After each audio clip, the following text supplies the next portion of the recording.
This is a Glitterball podcast. Before we get into today's episode, please remember I'm judging these housemates based solely off of an edit and not as total people. Please don't send them any hate, it's just a game show. We have a backdoor eviction to talk about. It's Tasia's birthday and the house nominates. Woo! Welcome to He's Always Watching.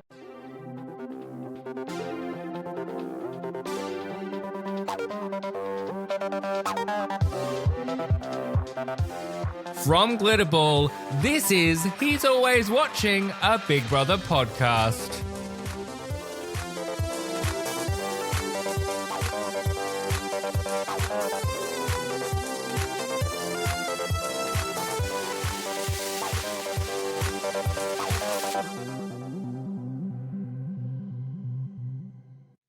Hello, Fishbowl friends. Welcome to another episode of He's Always Watching. We're going to get into today the backdoor eviction, Tasia's birthday. We're going to unpack it all in this potentially slightly shorter episode of He's Always Watching. We're going to do everything a little differently in this episode. I'm going to talk about the nominations and the backdoor eviction first, and then everything else. So, let's start with the nominations. Generally speaking, because I don't really see a massive point in digging down too granular into the nominations this week, because really it's all becoming a little bit samey. Everybody's nominating Nancy and Sam because they're kind of stuck together like glue and they're bitching amongst themselves. And it's a little bit samey. I must admit though, I was surprised that Caroline was not up. And I was surprised that it was another head-to-head eviction. Because I feel like Caroline's just kind of swerving and dipping and diving these evictions like she's some sort of Super Mario character with ultimate lives and cannot be evicted for some reason. It's a little weird, I've got to be honest. I mean, yes, she had the 2 weeks immunity that she bought, but I feel kind of odd that she wasn't up this week. Anyway, that left us with our 2 nominees, Nancy and Sam, stuck like glue together until the very end, facing the backdoor eviction. Oh my goodness. Okay, so this was a snap 10-minute vote, and it was Sam that got evicted. So I'm very deja vu alert, because obviously Sam was evicted during the fake eviction, but I feel like it was Sam's time to go, because the Sam and Nancy storyline, it's about as done can be. It's about as well done as a well done steak that has then been put in a barbecue for about a few more hours. Like, it's just fried to a crisp in terms of doneness, and I'm glad to see that go. But with Sam leaving, it's reignited Nancy's feud with Jenny, by the sounds of it, given her diary room at the end of the episode. So that's going to bubble along for the next few days, I'm sure, because it was interesting that Sam and Jenny had kind of calmed the waters, if you will, between the two of them, going, we don't actually have to get on. Whereas I feel like Nancy is still very much on the attack when it comes to Jenny. So that's going to be very interesting to watch in the next few days. I do really think it was Sam's time to go, though. Sam gave a lot to the house, whether you like or dislike him. And I don't know how much more Sam could have given us, if I'm honest. I think that was end of chapter, story closed, if you will. It's going to be very interesting because the housemates are nominating again, which we will see before the eviction on Friday. So they're going to have a nomination whiplash as those numbers dwindle.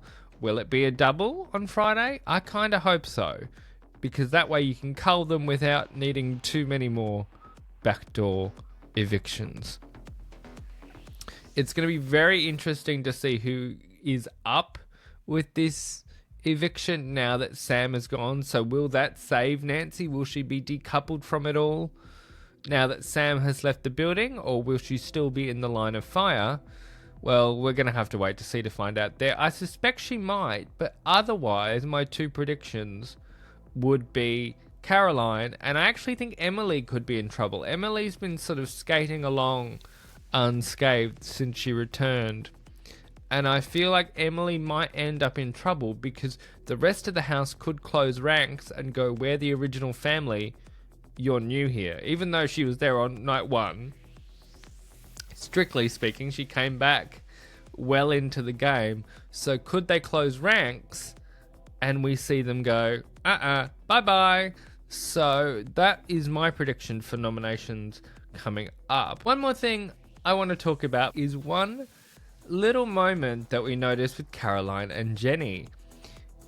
Caroline is having moments in the last couple of days where I'm like, see, this is exactly what I was saying. There is more to Caroline than just this, everybody's too woke, I can't have fun, everybody that doesn't break the rules is boring. There is so much more to her story, from the Matthew Wright revelation, but also just seeing how she interacts with other housemates that aren't Nancy and Sam. My example being her interaction with Jenny, of going, what's wrong? Are you okay? You're just really annoyed with everything. Well, that's okay. Just take a deep breath. She'd been there. Like, it was actually really lovely, and it's very interesting given that she's conjoined with Nancy and Sam, and it's very much, we don't like Jenny, everybody else is boring, for her to be quite so kind to Jenny. But this is what I'm saying, of things that we're not seeing because it doesn't fit the edit. And I feel like there is much more to Caroline that perhaps we haven't seen, and they're just showing us what fits best for them, and that's just reality TV. That's just what's going to happen. But it really does make me wonder what else we aren't seeing and what other connections she might have, like that one, because I really enjoyed that little glimpse of the two of them, if I'm honest. Let's get into Taja's birthday a little bit. You know what? This is fascinating to see her be like, I'm so young, I don't want to be an adult, and kind of feeling that, 20 years old. Thanks, Taja. I feel really old now. This was a kind of an unfortunate day for her to have her birthday with the backdoor eviction. But never mind that. Caroline was up to Caroline's tricks. Was this funny? No. Could it have been funny? Yes. If Caroline had maybe taken a different approach with the whole hidden the bottle. Because it immediately just turned into World War III between her and Marcus Tate. Like, I was like, it's just a bottle. Just come clean. When she told the rest in the gut, I was like, oh, dear God, Caroline, please. This is not as entertaining as you think it is. Although I did love the moment where she was like, yes, I did put it in the cooler. Because why would you want a warm bottle of Prosecco? So the thing that we're seeing with Caroline is we're seeing more of these moments that don't necessarily fit the majority Caroline we've seen in the last few weeks, which is great. The other thing we're also seeing more of that I'm really enjoying is more of Elsa. And not just in the, toxic wishy-washiness of her and Marcus's situationship. I'm actually really enjoying her. She has this kind of innocent fairy princess vibe sort of rattling on.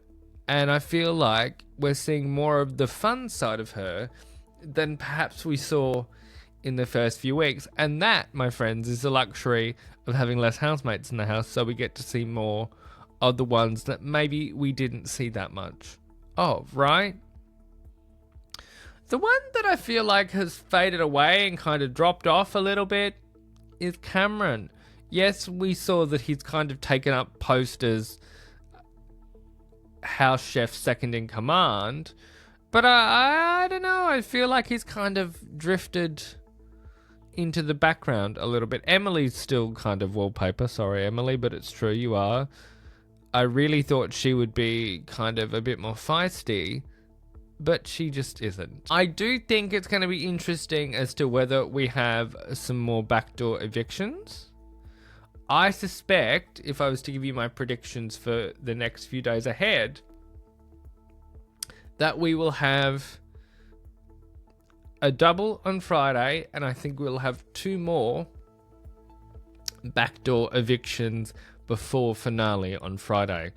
So buckle up, because it's going to be a big week, but that allows them to kind of really cull the numbers before finale. I feel like, and I'm going to be honest, I feel like there wasn't as much to touch on in these last few episodes, and that's okay.